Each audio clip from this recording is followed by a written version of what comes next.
Hello everyone, this is CS CMA Debashish Goswami and I welcome you to a new chapter of CA Foundation which is called International Trade. Now this chapter was included in CA Inter-Economics in the old syllabus, but now this is been included in CA Foundation new syllabus.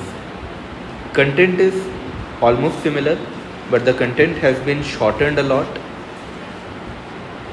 and it has been made very concise. So for you people, you have to first of all understand the topic. This will be very crucial. If you are going to ratify this topic will be a headache for you. So please understand it. Please have a clarity over the topics.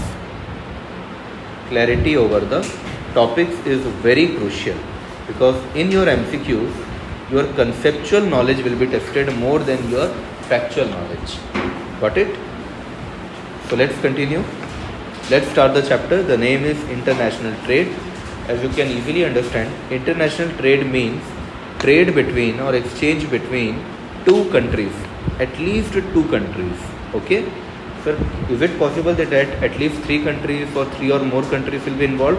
Yes, this is possible that more than two countries or three countries, more than three countries are involved, but at least two countries will be involved. So international trade is the exchange between goods and service as well as resource between countries. So for example, you all are very aware that there is Audi or BMW which we are importing from America, from Europe, other countries. Sometimes you might have heard that India is exporting a lot of IT service, information technology service, right? So we do export and we also do import. Now coming to the resources. Resources may be of material, resources may be of labor, and this is also very true that we supply labor, we supply material to whole world. So this might also happen. There are many models in which labors are treated as goods. Got it? One of the famous theories are Hexen-Ohlin theory. In Hexen-Ohlin theory, it is stated that let's assume that labors are good, and if both the countries are trading labor between themselves, what will be the factor pricing out of it? Factor pricing matlab, sir? Factor pricing means how much will the labor get out of this exchange? Got it, everyone? It involves transaction between residents of different countries. For example, an Indian man is exporting to an American man. This will be called as international trade. If there is a point on which economists agree, it is that trade among nations make the world better off. Why better off? Why international trade is a good thing? The reason is, it might be possible that India is rich in one resource and America is rich in another resource. So if India is better off in one thing and America is better off in another thing, they both can exchange what they are good at. For example, if I can teach economics and my friend can teach mathematics, I will tell him that please teach me mathematics and I will teach you economics. So we are transferring each other, we are sharing with each other what we are good at. Got it, everyone? Now let's come to the benefits of international trade.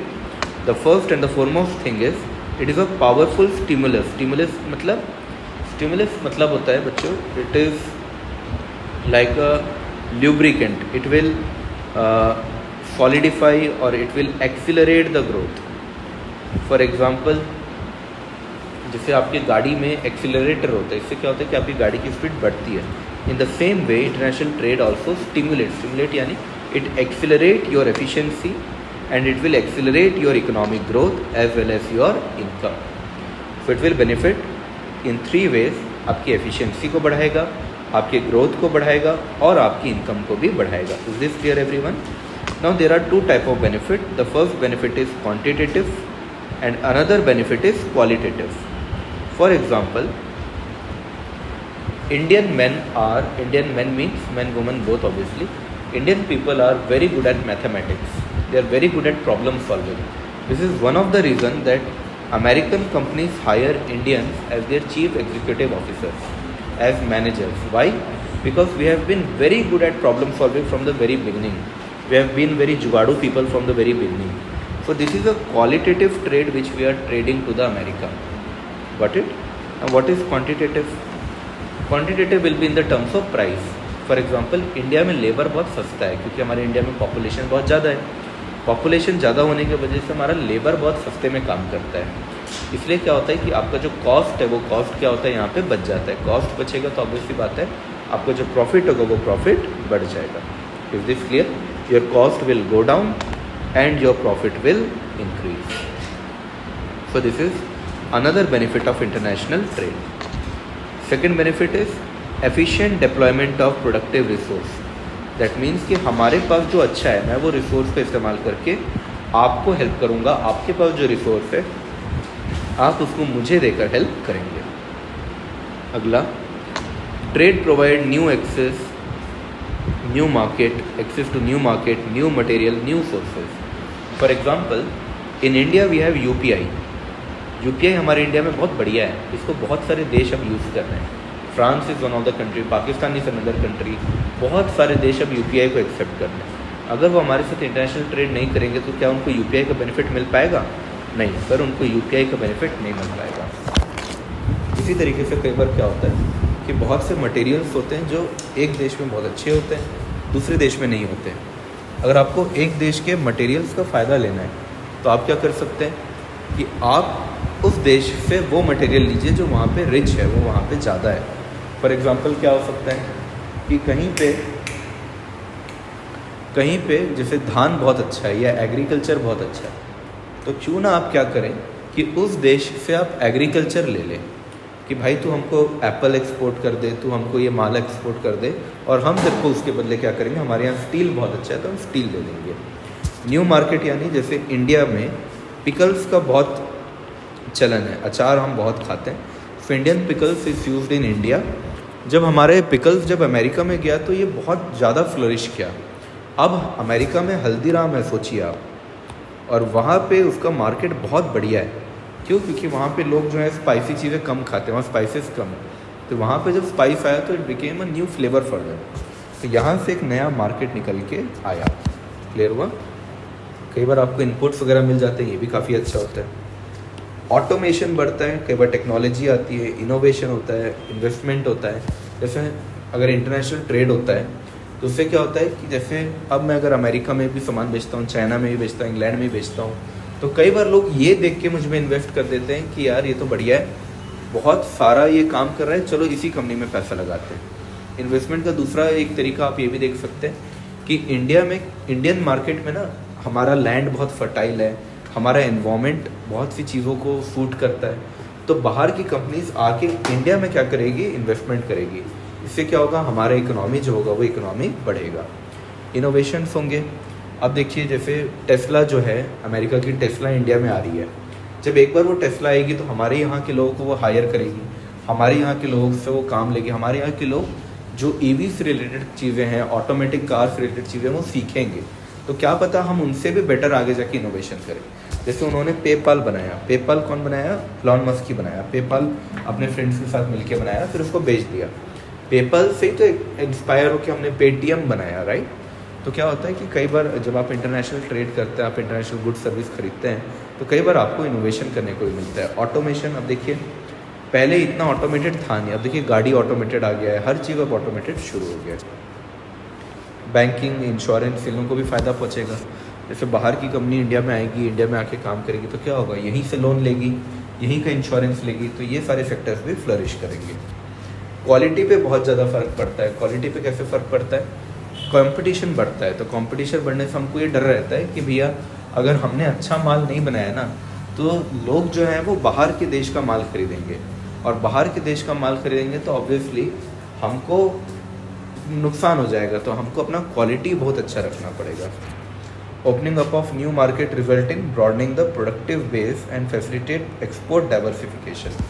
Export diversification यानी जैसे मान लीजिए कई बार किसी economy में कुछ नुकसान हुआ. इंडिया में क्या हुआ कि इंडिया का मार्केट गिर गया, तो हमारे हमको डर नहीं लगेगा. क्यों? क्योंकि अमेरिका मार्केट में भी हम बेच रहे हैं सामान, चाइना में भी बेच रहे हैं, इंडिया में भी बेच रहे हैं. अगर गलती से खुदा ना खास्ता इंडियन मार्केट गिर भी गया तो भी लोड नहीं है। लोड क्यों नहीं है? क्योंकि अभी अमेरिकन मार्केट जिंदा है ना भाई, वहाँ बेच के कमाएंगे पैसा। HRD में कंट्रीब्यूट करता है। HRD यानी ह्यूमन रिसोर्स हमारा जो है वो बढ़ता है, हम नए स्किल्स सीखते हैं, हमको नया एक्सपीरियंस मिलता है, इससे भी हमारे देश का डेवलपमेंट होता है। बॉन्ड सुधरते हैं। अब जैसे अमेरिका इंडिया पे कभी भी बहुत हार्श नहीं होता, पिछले आप 10, 15, 20 साल से देखेंगे तो उसका रीज़न क्या है कि अमेरिका को बहुत ज़्यादा ट्रेड करना होता है इंडिया के साथ। तो अगर उसने रिलेशंस ख़राब कर दिए इंडिया के साथ तो ट्रेडिंग पे फ़र्क पड़ेगा। तो वहाँ की जो बिज़नेस कम्युनिटी है अमेरिका की, या वहाँ का जो कंज्यूमर मार्केट है, वहाँ पे बहुत नेगेटिव यहाँ पे रिज़ल्ट आपको देखने को मिलेगा।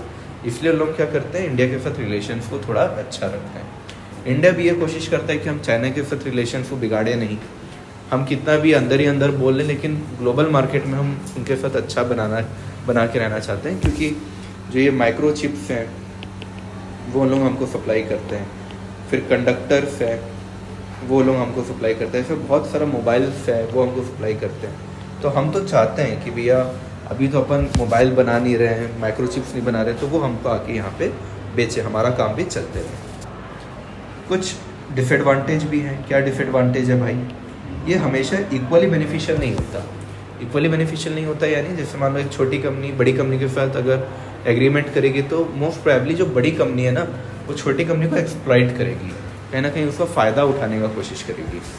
तो इसी वजह से क्या होता है कि कई बार छोटी कंपनी का नुकसान हो जाता है। ठीक है, वैसे ही यहाँ पे दो देश है, तो अमेरिका और इंडिया ट्रेड करेंगे तो इंडिया के ऊपर हो सकता है प्रेशर हो कि भैया अमेरिका ज़्यादा अच्छे कंडीशंस ले रहा है लेकिन हमको बहुत अच्छे कंडीशंस दे नहीं रहे। ठीक है, तो ये हो सकता है, छोटी कंट्री को नुकसान हो सकता है। एक्सप्लॉयटेशन हो सकता है अंडर प्रिविलेज कंट्रीज़ का। अगेन वही वाली बात हो गई कि जो छोटे देश है, जैसे इंडिया अगर बांग्लादेश के साथ ट्रेड करता है तो इंडिया दबाव बनाता है कि भैया तुम छोटी कंट्री हो, तुमको तो हमसे काम चाहिए वरना तुम्हारा देश चलेगा कैसे। तो भैया हम अपनी शर्तें लगाएंगे, हम अपने कंडीशंस लगाएंगे, आपको हमारे कंडीशन सुनने ही पड़ेंगे। अगला, कई बार डैमेज करते हैं एनवायरनमेंट को। जैसे बहुत सारी कंट्रीज़, अब देखो बहुत सारी कंट्रीज क्या करती है, दूसरे कंट्री में जाके वो सारे काम करती है जो अपने कंट्री में नहीं कर सकती। क्यों? क्योंकि उनके कंट्री का लॉ प्रोहिबिट करता है कि आप इतना पोल्यूशन मत करो, या आप ऐसा जो लैंड को ख़राब मत करो, वाटर को ख़राब मत करो। तो उनको क्या लगता है यार अपने देश में तो हो नहीं पा रहा है, चलो बाहर के देश में जाके अपन ये काम करते हैं। तो इसका बहुत अच्छा एग्जांपल जैसे पेप्सी है। पेप्सी और कोक क्या करते हैं, इन लोग अफ्रीकन कंट्रीज़ में जाते हैं और अफ्रीकन कंट्रीज़ में जाके फैक्ट्री बनाते हैं, वहाँ पे पूरा पोल्यूशन करते हैं, एयर पोल्यूशन हो, वाटर पोल्यूशन हो, सारा पोल्यूशन वहाँ करते हैं। अब वहाँ की कंट्री ना बहुत ज़्यादा कुछ बोल नहीं पाती क्योंकि छोटी कंट्री है, उनको रेवेन्यू चाहिए। पेप्सी कोकोला उनका एक बहुत बड़ा रेवेन्यू ला कर देता है, तो लोग भी एक्सेप्ट कर लेते हैं। पर उसके चक्कर में क्या होता है, उनका नेचुरल रिसोर्स ख़राब होता है, उनका इन्वायरमेंट डैमेज होता है, बहुत सारा प्रॉब्लम होता है। कई बार क्या होता है, जो ट्रेड साइकिल होता है वो रैपिडली हमारे कंट्री को भी इफेक्ट करता है। जैसे आपको एक छोटा एग्जांपल देता हूँ कि जैसे अमेरिका का जो स्टॉक मार्केट है उसका नाम है नस्डैक, डाउ जोन्स, ठीक है, ये नाम है। तो ये अगर किसी दिन गिरते हैं ना तो मोस्ट प्रोबेबली सेंसेक्स और निफ्टी जो है, जो हमारे यहाँ का स्टॉक मार्केट इंडेक्स है, वो भी गिर जाता है। क्यों? क्योंकि हम इतना ट्रेड करते हैं अमेरिका के साथ कि अमेरिका को अगर कुछ हुआ तो मोस्ट प्रोबेबली इंडिया को भी उसका नुकसान झेलना ही पड़ेगा भाई। तो ये एक रिलेशन आपको देखने मिलता है। कई बार डिपेंडेंस हो जाता है। डिपेंडेंस हो जाता है यानी कई बार ऐसा होता है कि हम उन कंट्रीज के साथ इतना सारा ट्रेड कर रहे हैं तो भैया हमको उनको खुश करके रखना पड़ेगा, तो वो कुछ गलत भी कर रहे हैं तो भी हमको सहना पड़ रहा है। कई बार एक्सपोर्ट बहुत ज़्यादा बढ़ जाता है, इन्वेस्टमेंट कई बार थोड़ा सा आगे पीछे हो जाता है, ट्रांसपेरेंसी का कई बार दिक्कत होता है, प्रेडिक्टिबिलिटी का कई बार दिक्कत होता है। जैसे अभी ऐसा पाया गया कि नेस्ले नाम की जो कंपनी है, नेस्ले तो मल्टीनेशनल कंपनी है, नेस्ले ने क्या किया कि नेस्ले ने अपने बेबी प्रोडक्ट्स में शुगर का कंटेंट बढ़ा दिया, मतलब बहुत ज़्यादा था शुगर उसमें, तो उससे बच्चों को नुकसान होता था। लेकिन ये इंडियन गवर्नमेंट भी ध्यान नहीं दी, यहाँ के जो ऑर्गेनाइजेशन है जिनको ध्यान रखना चाहिए वो भी नहीं दिए। बाद में किसी ने टेस्ट वेस्ट कराया तो पता चला। तो कई बार क्या होता है कि इस तरीके से बाहर की कंपनी आके इंडिया वालों को नुकसान भी पहुँचाती है।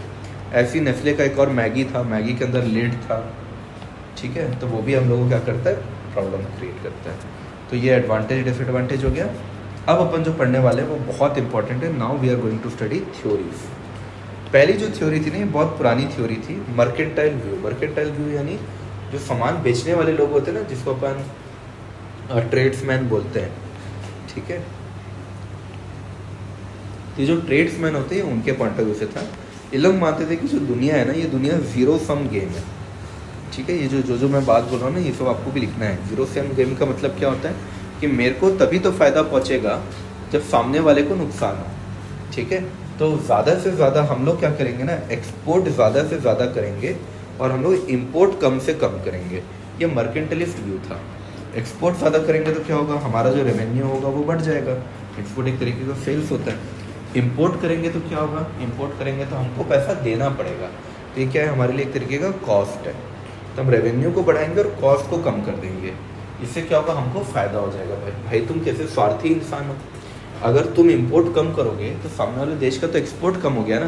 बोला हाँ यही तो बात है सर, हम क्या चाहते हैं कि हम अपना फ़ायदा करना चाहते हैं, बाहर वाला भले मरे तो मरे।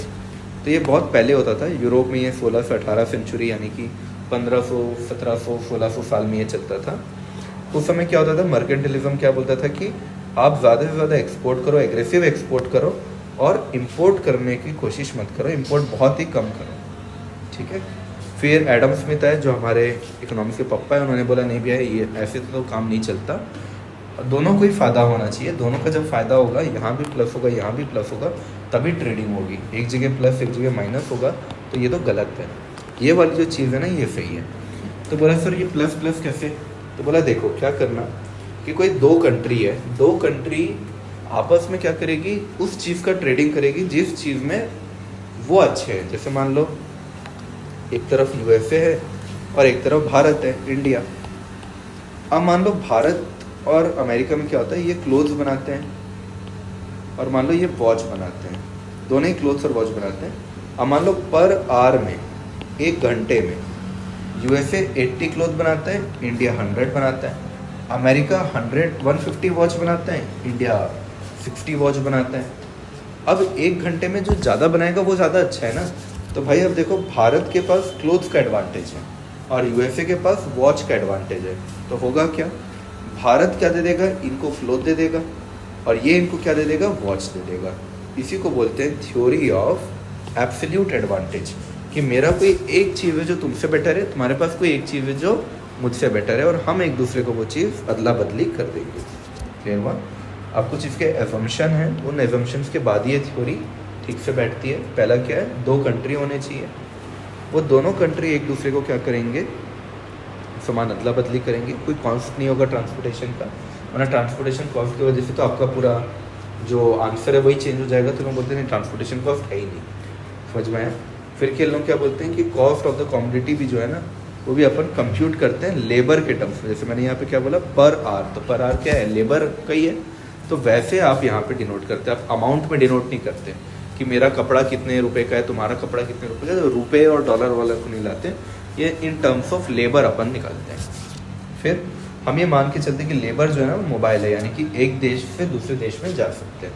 तो जैसे भारत का में कपड़ा बनाने वाले व्यापारी अच्छे हैं, तभी तो एक घंटे में 100 बना ले रहे हैं। तो हम लोग क्या करेंगे, कपड़ा बनाने वाले लेबर को देंगे, और उन लोग वॉच जल्दी बना लेते तो उन लोग वॉच बनाने वाले लेबर को हमको सप्लाई करेंगे। फिर क्या बोलते हैं, तभी होगा जब एक तरफ लोअर कॉस्ट है और दूसरी तरफ हायर कॉस्ट है, यानी एक जगह आपको फ़ायदा हो रहा है, दूसरी जगह सामने वाले को फ़ायदा हो रहा है। इसको क्या बोलते हैं, theory of absolute cost advantage. Then आता है theory of comparative advantage. Adam Smith के बहुत जाने के बाद डेविड रिकार्डो नाम का एक आदमी है, उसने बोला सर ज़रूरी नहीं है कि एक जगह पे हम अच्छे हों, दूसरी जगह पे वो अच्छे हों तभी हम ट्रेड कर सकते हैं। ऐसा भी हो सकता है कि जैसे मान लीजिए ये अमेरिका है और इंडिया है, इंडिया दोनों ही चीज़ों में अच्छा है। भाई मैं अमेरिका को क्यों अच्छा बोलूँ, तो इंडिया को ही बोलूँगा। तो मान लो ये 100 बनाता है, ये 150 बनाता है, इंडिया यहाँ पे ये 200 बनाता है और ये 400 बनाता है। तो आप क्या बोल रहे हो सर कि इंडिया दोनों में ही अच्छा है। जब इंडिया दोनों में ही अच्छा है तो वो अमेरिका के साथ ट्रेड करेगा ही क्यों, ट्रेड ही नहीं करेगा। तो यहाँ पे रिकार्डो भाई साहब क्या बोलते हैं कि नहीं देखो यार, इंडिया ना वॉच बनाने में कुछ ज़्यादा ही अच्छा है। मतलब अगर आप देखोगे तो यहाँ पे अमेरिका वाले 150 ही बना पा रहे हैं पर आवर। अगेन ये सब किस में है, पर आवर में। अमेरिका वाले एक घंटे में 150 ही बना पा रहे हैं, पर अपन एक घंटे में कितना बना ले रहे हैं, 400। यानी कि तो मैं थोड़ा सा चेंज कर देता हूँ, राउंड फिगर करता हूँ, कैलकुलेशन ईजी रहे ताकि 450। तो हम ना इसमें तो भैया 3 टाइम्स हैं, मतलब हम तो कुछ ज़्यादा ही अच्छे हैं, लेकिन क्लोथ्स में हम ना सिर्फ 2 ही गुना अच्छे हैं। समझ में आया? तो हम क्या करें सर, दिमाग लगाएं यहाँ पर। मैं आपको बताऊँ, हम लोग ना वॉच पे फोकस करते हैं। वॉच ना इंडिया ही बनाएगी तो बेटर है, अपन वॉच पे फोकस करते हैं क्योंकि अपन ये काम उनसे 3 गुना बेटर कर रहे हैं। और कपड़ा जो है ना, कपड़ा हम उनसे बनवा लेते हैं। रीज़न क्या है कि हम कपड़े में अच्छे हैं, उन सभी भी अच्छे ही हैं, लेकिन हम उतने अच्छे नहीं हैं जितने वॉच में अच्छे हैं। तो अपन क्या करेंगे, अपना मेन फोकस जो होगा वो किस पे होगा, अपना मेन फोकस होगा घड़ी बनाने में। और अमेरिका वालों से अपन क्या ले लेंगे, हम अमेरिका वालों से, ये दूसरे पेन से बनाता हूँ, अमेरिका वालों से अपन क्या ले लेंगे, क्लोथ्स ले लेंगे। और हम वॉच बनाएंगे और उनको क्या दे देंगे, अपन उनको वॉच दे देंगे।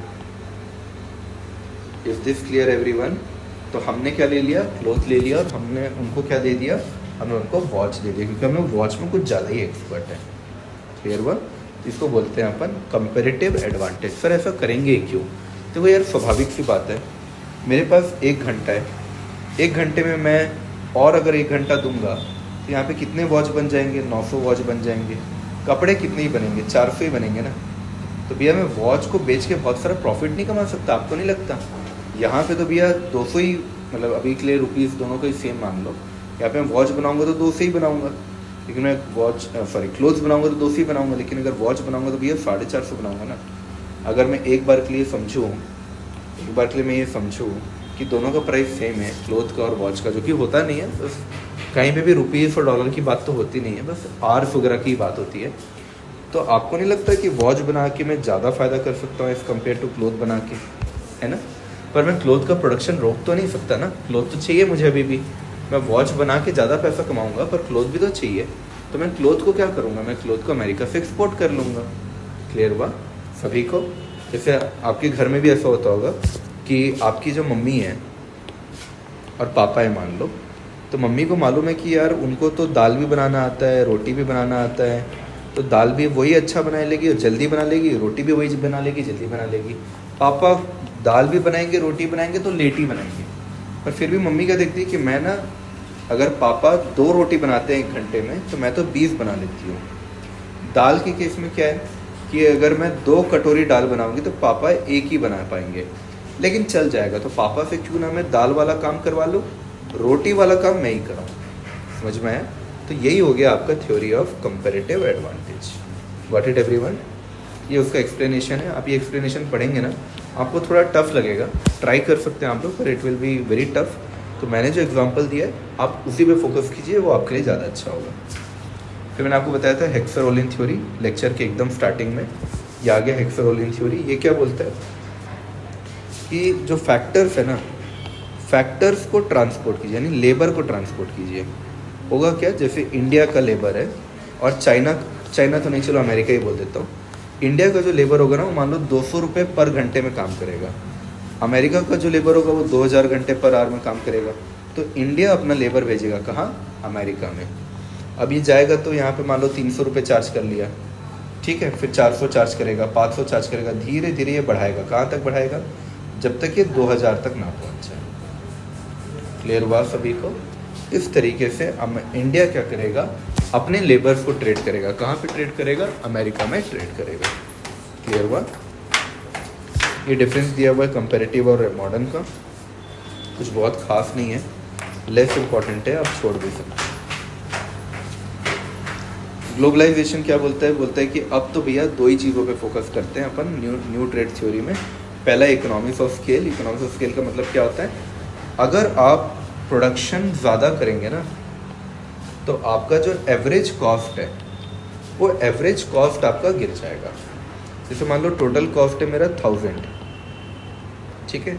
अब अगर मैं एक एन यानी सामान कितना बना रहा हूँ, 1 2 3 4, ठीक है। एवरेज कॉस्ट आपको मालूम है कैसे निकलता है, average cost TC divided by N, ठीक है। तो ये कितना हो जाएगा 1000, ये कितना हो जाएगा 500, ये कितना हो जाएगा 333, ये कितना हो जाएगा 250। तो आप ये देख सकते हैं कि किस तरीके से मेरा जो एवरेज कॉस्ट है वो एवरेज कॉस्ट गिर गया, ठीक है।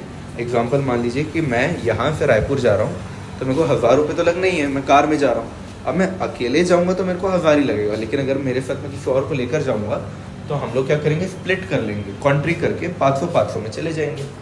अगर हम लोग 3 लोग गए तो सबके एक सर के ऊपर यानी पर हेड का कॉस्ट कितना आएगा 333, और 4 लोग गए तो पर हेड का कॉस्ट कितना आ जाएगा 250। तो इस तरीके से मैं प्रोडक्शन को बढ़ा के एवरेज कॉस्ट को कम कर सकता हूँ। चाइना यही करता है, चाइना का माल आप देखेंगे बहुत सस्ता रहता है, उसका कारण है वो इकोनॉमिक्स ऑफ स्केल पे फोकस करता है। अगला क्या है, नेटवर्क इफेक्ट। नेटवर्क इफेक्ट को band wagon effect, neighbourhood effect भी कहते हैं। तो जैसे होता क्या है कि बाकी लोग जो इस्तेमाल कर रहे हैं मेरे को भी वही इस्तेमाल करना है, वरना मैं तो मिस आउट कर जाऊंगा। इसको बोलते हैं नेटवर्क इफेक्ट। जैसे आप में से बहुत सारे बच्चे मुझे ना पूछते हैं कि सर आपका इंस्टाग्राम का आईडी क्या है, या हमको मीम्स शेयर करना है, या कुछ बनाना है, रील बनाना है। तो क्योंकि सब बना रहे हैं, सारे टीचर्स के साथ बनाते हैं, बच्चे बड़ों के साथ भी बनाते हैं, अपने एक दूसरे के साथ भी बनाते हैं, तो ये नेटवर्क इफेक्ट है। सब कर रहे हैं, सबको रील बनाना है, तो हमको भी मन करता है हम भी रील बनाएं। इस चक्कर में नेटवर्क इफेक्ट से भी आपका जो इंटरनेशनल ट्रेड है वो बूस्ट होता है। इंटरनेशनल ट्रेड करने के अब 2 कारण है, इकोनॉमिक्स ऑफ स्केल। ज़्यादा बनाओगे तो ज़्यादा बना के बेचना भी तो होगा, तो ज़्यादा बना के दूसरे देश में बेचो, प्रॉफिट कमाओ। और नेटवर्क इफेक्ट क्या बोलता है, नेटवर्क इफेक्ट बोलता है कि क्योंकि बाहर के देश में व्हाट्सएप है, इंस्टाग्राम है, तो हम चाहते हैं हम भी उसको यूज़ करें, तो इस वजह से हमारे यहाँ पे भी ये फैलेगा। ऐसे हमने यूपीआई बनाया, यूपीआई बना के अब अमेरिका भी यूज़ कर रहा है, दूसरे देश भी यूज़ कर रहे हैं, तो ये नेटवर्क इफेक्ट के थ्रू ये चलता है। ठीक है, अब अपन कर लेते हैं थोड़े से एमसीक्यूज। पहला एमसीक्यू, इसमें से कौन सा डिफरेंस बिटवीन नहीं है, तो अलग अलग करेंसी तो होती है। अगर आप इंटरनल ट्रेड करेंगे तो एक ही करेंसी होगी, इंटरनेशनल ट्रेड करेंगे तो एटलीस्ट 2 करेंसी होगी। होमोजेनिटी ऑफ कस्टमर करेंसी नहीं होती। होमोजेनिटी का मतलब क्या होता है, सेम होना। क्या सेम करेंसी होती है? नहीं सर, इंटरनेशनल ट्रेड में अलग अलग करेंसी होती है। लीगल सिस्टम इंडिया का अलग है, उनका अलग है। एब्सोल्यूट एडवांटेज का मतलब क्या होता है, जहाँ पे ये आंसर मैंने टिक कर लिया वैसे, जहाँ पे आप एक जगह एफिशिएंट है किसी दूसरे से, वो किसी दूसरी जगह एफिशिएंट है मुझसे। इनमें से कौन सा है जो कि ग्रेटेस्ट रिलेटिव एडवांटेज की बात कर रहा है? तो यहाँ पे ग्रेटेस्ट रिलेटिव एडवांटेज के बारे में बात किसने की थी? डेविड रिकार्डो ने बात की थी। तो डेविड ने बात की थी, जिनका नाम क्या था, कंपैरेटिव थ्योरी। यहाँ पे ऑप्शन में कंपैरेटिव थ्योरी तो है नहीं, रिलेटिव यानी कंपैरेटिव, ऐसा तो कुछ है नहीं, इसलिए यहाँ पे आंसर हो गया नन ऑफ द अबव। किसी एक देश का फायदा करना है दूसरे देश का नुकसान करके। आपको एक्सपोर्ट को क्या करना है, देखो एनकरेज लिखा है, एक्सपोर्ट को बढ़ाना है, इंपोर्ट को गिराना है। कहाँ पे होता है ये? मर्केंटिलिज्म में, पहला वाला जो पढ़े थे। फिर यहाँ पे क्या बोल रहे हैं, given the number of labour are to produce cloth and grain, which country should produce grain. Grain किसको करना चाहिए? जिसमें वो वाला जो देश है वो कंट्री जिसमें ख़राब है, तो यहाँ अच्छा है, सॉरी, जहाँ पे मैं ग्रेन में अच्छा हूँ मैं वो वाला काम करूँगा। तो यहाँ पे एक लेबर आवर्स, अच्छा ये उल्टा लिखा है ना, कितने घंटे लगेंगे एक यूनिट पैदा करने में। तो बी को कितना टाइम लगता है ग्रेन पैदा करने में? एक यूनिट को पैदा करने में 40 घंटा लगता है। और कंट्री ए को कितना लगता है? एक यूनिट को बनाने में 80 घंटा लगता है। यानी बी टाइम कम लेता है और ए टाइम ज़्यादा लेता है। ये बात समझ में आई? यहाँ पे उल्टा किया ना मैंने, पर आर दिया था, यहाँ पे पर यूनिट है, उल्टा करना है आपको। कंपैरेटिव में क्या होता है, बोलते हैं कि ज़ीरो सम गेम नहीं है, एक को फ़ायदा हो रहा है, हमको देखना पड़ेगा कि किसमें हमको ज़्यादा फ़ायदा है हम वो काम करें, जिसमें थोड़ा कम फ़ायदा है हम वो काम किसी और से करवाएं। फिर क्या बोलता है यहाँ पे, कंट्री एक्स का फ़ायदा कितना होगा? तो आप अगर आप देखेंगे तो कंट्री एक्स क्या करेगा, एक यूनिट बनाने के लिए इसको 10 घंटे लगते हैं वीट, और इसको लगते हैं 20 घंटे। तो हम वीट वाला काम करेंगे, ठीक है। और राइस बनाने में लगता है 20 घंटे, तो हम एक ये दे देंगे और ये ले लेंगे। ऐसे केस में 10 गया, 10 माइनस और 20 आया, तो 20 प्लस, तो ये करेंगे तो कितने का फ़ायदा हो गया? 10 का, ठीक है, 10 labour hours. Question number 8, question number 8 में क्या बोल रहा है आपको कि कौन क्या काम करेगा। तो यहाँ पे अगर आप देखोगे तो टेबल्स बनाने में कौन बेटर है? एक यूनिट बनाने में हमको 3 लेबर आवर लगता है, तो हम बेटर है। और बांग्लादेश मैट बनाने में 1 घंटा लगाता है और इंडिया 2 घंटा लगाता है, तो यहाँ पे बांग्लादेश बेटर है ना। तो यहाँ पे बांग्लादेश बेटर है, यहाँ इंडिया बेटर है। तो इंडिया का टेबल में एडवांटेज है, बांग्लादेश का मैट में एडवांटेज है। 2 ऑप्शन टिक हो गए, तो आंसर क्या हो जाएगा? All of the. कंपैरेटिव का मतलब क्या होता है, हम बना तो दोनों ही लेंगे पर जिसमें हमारा लोअर अपॉर्चुनिटी कॉस्ट यानी जहाँ पे हमारा हम कम अच्छे हैं, हम वो वाला काम तुमसे करवाएंगे, जिसमें हम अच्छे हैं वो वाला काम हम अपने आप से करेंगे। रिकार्डो ने क्या किया, कंपैरेटिव एडवांटेज दिया। बेसिस क्या था, लेबर, यानी हमेशा अपन पर आर पे बात करते हैं, आर्स पे अपन आर्स पर यूनिट पे बात करते हैं, यानी आर तो आएगा ही आएगा, ठीक है, या तो पर आर में करो या तो आर्स पर यूनिट में करो, पर आर रहेगा। क्लियर है? तो ये हमारा यूनिट नंबर 1 पूरा का पूरा कंप्लीट हो गया। कोई भी बच्चों आपको डाउट रहेगा तो आप इस नंबर पे कॉल करके पूछ लेंगे। ठीक है, थैंक यू।